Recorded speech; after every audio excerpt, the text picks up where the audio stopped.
चलिए दोस्तों, फटाफट से हम अपने जो है बायोलॉजी वाले टॉपिक से चलते हैं। केमिस्ट्री का टॉपिक कुछ क्लियर होता चल रहा है, बायोलॉजी के भी होने चाहिए।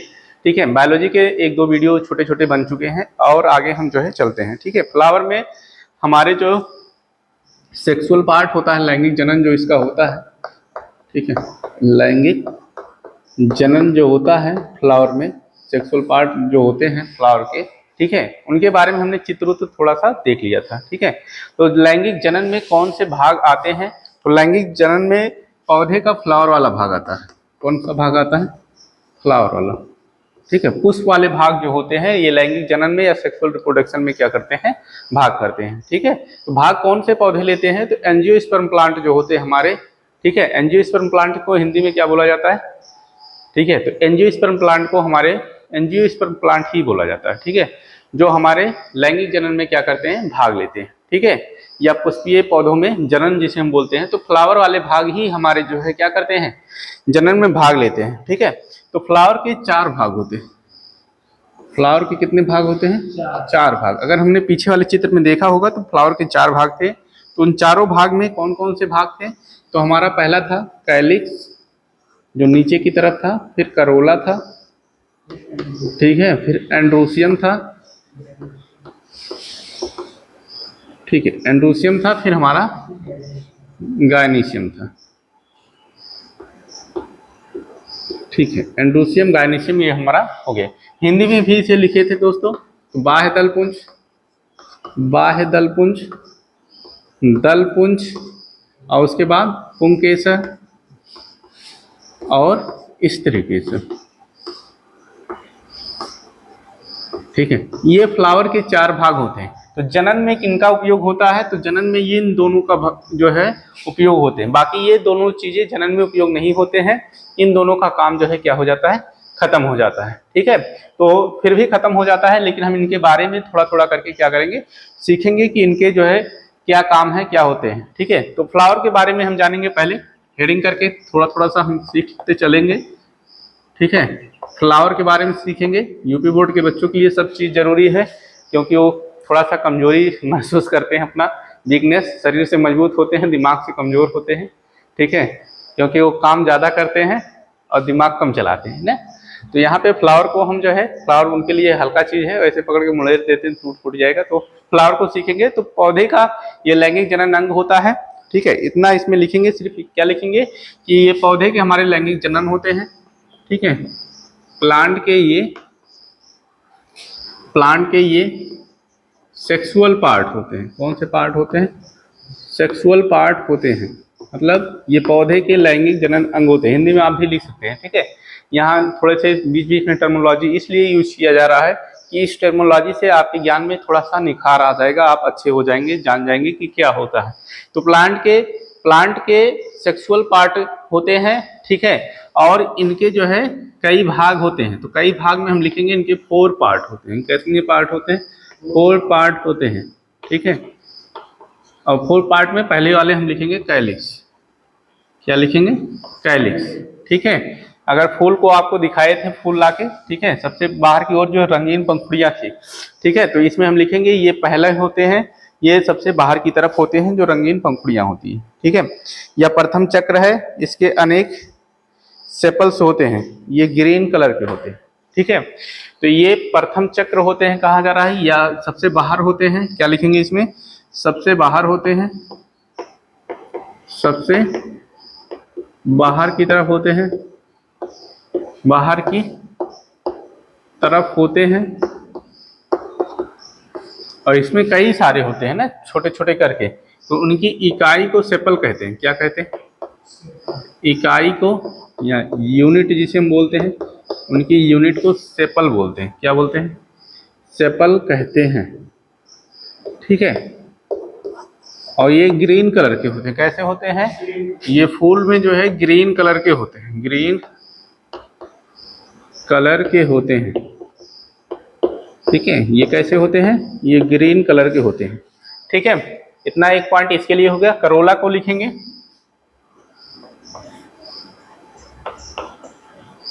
हेडिंग कर करके लिखेंगे, या बाहर से दूसरा वाला चक्र होता है।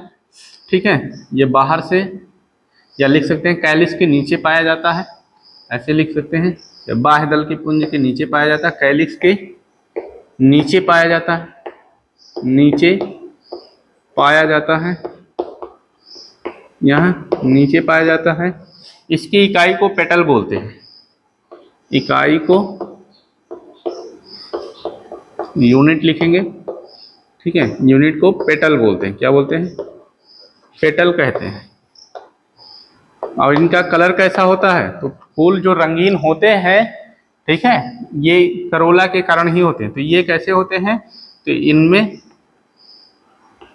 कलर होते हैं, ठीक है, कलर मतलब रंगीन होते हैं, ठीक है। यहाँ ब्रैकेट में रंगीन भी लिख सकते हैं कि ये हमारे जो है क्या होते हैं, रंगीन होते हैं या कलरफुल होते हैं। लाल गुलाबी पीला नीला जो फूल में होता है, ये करोला ही होते हैं उसमें, जो लाल गुलाबी पीला नीला आ रहा है, ठीक है। ये सारे पॉइंट उसमें आते रहते हैं। तो छोटा छोटा पॉइंट करके नोट करते रहेंगे और अपनी कॉपी में भी लिखते रहेंगे, ठीक है। इन सारे पॉइंट्स क्लियर करने से आपके जो है ज्ञान में वृद्धि होगी और आप जो है खूब जोर जोर से अपने क्लास में जाके चिल्लाएंगे कि मुझे ये सब जो है क्या हो गया, आ गया, इसमें कुछ और है नहीं, ठीक है। तो चलिए इसके आगे के भाग को सीखते हैं, ठीक है। तो एक एक करके सीखेंगे, पहले एंड्रोसियम को सीखेंगे, फिर गायनीसियम को सीखेंगे, ठीक है।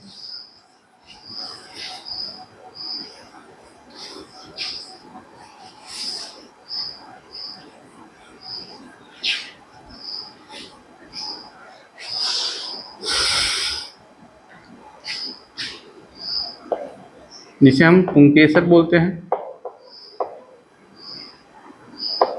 पुंकेसर इंग्लिश में, एंड्रोसियम, ठीक है। ये पुंकेसर हो गए जिसे एंड्रोसियम बोला जाता है।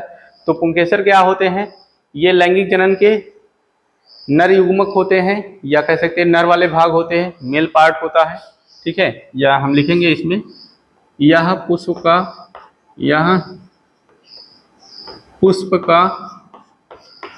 नर जनन भाग होता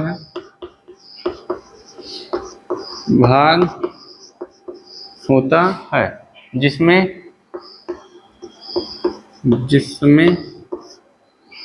नर युग्मक बनते हैं, नर युग्मक का निर्माण होता है, नर युग्मक का निर्माण होता है, नर युग्मक का निर्माण होता है, ठीक है।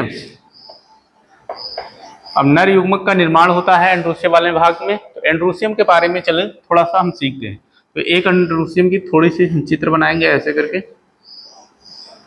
ठीक है, जो हमारे फूल में लगे हुए थे। तो ऐसे करके एंड्रोसियम लगा होता है, ठीक है। तो एंड्रोसियम के ये हमारे भाग होते हैं, ठीक। तो इस पूरे भाग को हम जो है एंड्रोसियम बोलते हैं या पुंकेसर बोलते हैं। अब एंड्रोसियम के ये जो भाग होते हैं, ये दो भाग होते हैं।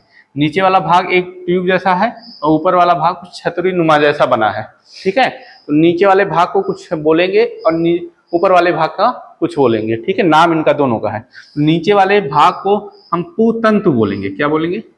पुतंतु। और ऊपर वाले भाग को हम क्या बोलेंगे? परागकोश। क्या बोलेंगे? परागकोश। क्या बोलेंगे? परागकोश, ठीक है। पुतंतु को इंग्लिश में बोलेंगे फिलामेंट। क्या बोलेंगे? फिलामेंट। और परागकोश को क्या बोलेंगे? एंथर। क्या बोलेंगे? एंथर, ठीक है। ये हमारे जो है पुंकेसर के भाग हो गए। नीचे वाले भाग को, जो हमारे पतली सी ट्यूब जैसी होती है, जो आके हमारे जुड़ा होता है, ठीक है। कहाँ पे जुड़ा होता है? फूल वाले भाग में जुड़ा होता है, उसे पुतंतु बोलते हैं। ऊपर जो छतरी नुमा होती है उसे हम एंथर बोलते हैं। ऐसे उसमें कॉपी में भी लिखेंगे। नीचे फिलामेंट जैसे जो संरचना होती है, ठीक है, उसे हम पुतंतु बोलते हैं या फिलामेंट बोलते हैं। और ऊपर जो हमारे बीन शेप या सेम के आकार की संरचना होती है, उसे हम परागकोश कहते हैं। और परागकोश में ही हमारे जो है क्या होते हैं? नर युग्मक होते हैं, जिसे हम परागकण बोलते हैं। क्या बोलते हैं? परागकण बोलते हैं। कहाँ पे? हमारे परागकोश में। परागकण कहाँ पाए जाते हैं? परागकोश में, जिसे हम परागकण बोलते हैं। इंग्लिश में पॉलन ग्रेन बोलते हैं। क्या बोलते हैं दोस्तों? पॉलन ग्रेन बोलते हैं, ठीक है। तो इसे हम परागकण कहेंगे या पॉलन ग्रेन कहेंगे, जो हमारा यहाँ पे पाया जाता है। ठीक है, कहाँ पे ये परागकण पाए जाते हैं? तो ये परागकण हमारे पाए जाते हैं कहाँ पे? पुंकेसर में पाए जाते हैं। ठीक है, एंथर वाले भाग में पाए जाते हैं। तो परागकण के ये हमारे पाए जाते हैं। तो परागकण की एक छोटी सी अभी संरचना ड्रा कर देते हैं दिमाग में आपके आइडिया आने के लिए। ठीक है, ऐसे करके हमारे परागकण आपको इसमें पढ़ने को मिलेगा। ऐसे छोटे छोटे उसके अंदर पाए जाएंगे। ये माइक्रोस्कोप संरचना है जो आपको बड़ा करके किताबों में दिखाया जाता है, तो हम लोग भी ऐसे ही आपको बताते हैं। ठीक है, अब परागकण के और भी सारे नाम हैं। ठीक है, तो परागकण के और कौन कौन से नाम हैं जो आपको और अच्छा बनाएगा? ठीक है,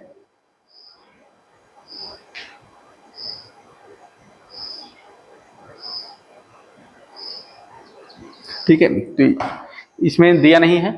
तो परागकण को हम माइक्रोस्पोरोजेनेसिस बोलेंगे। क्या बोलेंगे? माइक्रोस्पोरोजेनेसिस। ठीक है, क्या बोलेंगे? माइक्रोस्पोरोजेनेसिस, या पॉलिन भी बोल सकते हैं। अगर पॉलिन ग्रेन नहीं कह पा रहे हैं हम, तो पॉलिन भी कह सकते हैं। ठीक है, तो यहाँ पे माइक्रोस्पोर बोल सकते हैं, माइक्रोस्पोरोजेनेसिस नहीं करिए, माइक्रोस्पोर कर लीजिए। ठीक है, माइक्रोस्पोर, और हमारे जो है ये पॉलन भी इसे कहते सकते हैं, और परागकण भी कह सकते हैं। ठीक है, अब यहाँ पे हम जो है इसके बारे में सीखेंगे कि परागकोश के, ये परागकोश में जहाँ परागकण पाया जाता है, इसकी हम जो है टीएस सेक्शन काट देंगे। ठीक है, टीएस मतलब ऐसे करके इसे हम काट देंगे। ठीक है, लॉन्गिट्यूडनल जो है इसका हम जो है ट्रांसवर्स सेक्शन काटेंगे। टीएस मतलब ट्रांसवर्स, दो सेक्शन कटते हैं हमारे, टीएस कटते हैं और एक एलएस कटता है। ठीक है, एलएस कटेगा तो लॉन्गिट्यूडनल मतलब सीधा कटेगा, और टीएस जब कटेगा तो ऐसे करके कटेगा। ठीक है, दो चीजें हमें जानना है। टीएस मतलब ट्रांसवर्स सेक्शन ऐसे करके काटेंगे, जब लॉन्गिट्यूडनल एलएस कटेगा तो वो सीधा करके कटता है। ठीक है, दो सेक्शन काटे जाते हैं। जब हम स्लाइड बना देंगे अपना लैब में, तो वहां आपसे बोला जाएगा टीएस सेक्शन काटिए, तो आप ऐसे करके मत काट दीजिए, ऐसे काटेंगे। जैसे ये हमारा चाक है, तो जब हम टीएस सेक्शन बोलेंगे तो हम इसे ऐसे करके काटेंगे। ठीक है, और जब आपसे एलएस बोला जाएगा तो ऐसे करके आप काटेंगे, सीधा करके काटेंगे। ठीक है, तो लॉन्गिट्यूडनल होता है एलएस मतलब, और टीएस मतलब ट्रांसवर्स सेक्शन इसका काटा जाएगा। तो इसके अब हम परागकोश के अंदर के बारे में इसका जो है सीखेंगे कि परागकोश के कहाँ पे पाया जाता है और इसकी संरचना क्या है। ठीक है, तो इसके लिए अगले वीडियो में बने रहिए। धन्यवाद।